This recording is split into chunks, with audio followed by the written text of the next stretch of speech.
the comment that we got a few days ago was, one thing I've noticed in talking amongst my co-workers is a prevalence of pituitary tumours in the area where they live. It's a heavy agricultural area, heavy use of chemical fertilizers and pesticides. This particular MD Willington said they had a 7 by 3 millimeter pituitary tumour. The prolactin is slightly elevated according to an arbitrary laboratory scale. My co-workers have all reported similar elevations. Several have reported their children have had surgery to remove tumours. I too believe that we've put ourselves in this position with adding chemicals to our environment.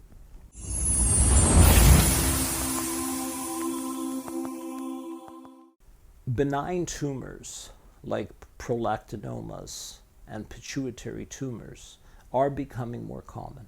There's no question about it. But they're still relatively rare as compared to breast cancer and prostate cancer. Prostate cancer occurs now in 70% of 70-year-olds, 80% of 80-year-olds, 90% of 90-year-olds, and 100% of 100-year-olds. Breast cancer is now occurring in women in their 20s and 30s and 40s. The youngest case of prostate cancer was recently found in a 35-year-old man. These were all diseases that occurred late in life and were never an issue in the past.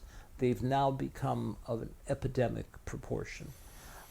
In terms of specifically prolactin and prolactin tumors, benign tumors have existed, benign tumors being non-metastatic, they don't spread.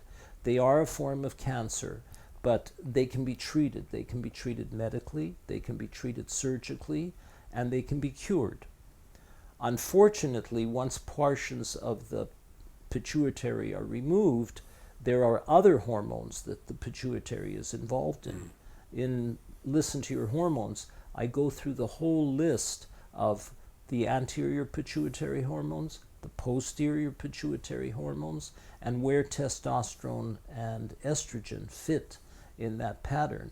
And again, as I said, once a portion of the pituitary is removed as treatment, it subsequently causes deficiencies in cortisol, deficiencies in testosterone, deficiencies in thyroid hormone, because these are triggered by releasing factors that come from the pituitary. Okay.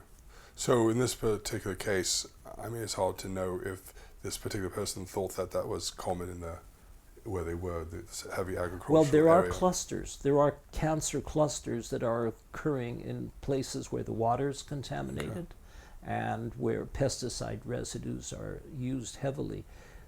Remember, it's a matter of how much you incorporate. And once you get above 13 parts per trillion, that's when you start getting into trouble.